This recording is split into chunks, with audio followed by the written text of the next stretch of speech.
Лұқман данышман ұлына, еч кімде киімі ескедеп қордуа, анткені сенін да, анын да жаратқан егесі бір деген.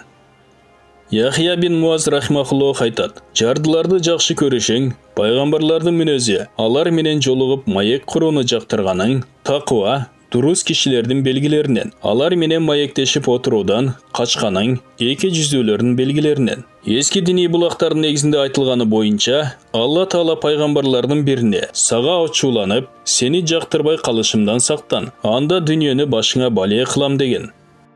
Азіреті Айша, Азіреті Муавия, Ибн Амир жана башқалар берген жардамдардан чоғылтқан 100 000 дирхамды бір күндің ішінде жардыларға таратып салды. Ошол учурда өзі кийип жүрген чапаны жамаачылуу эле.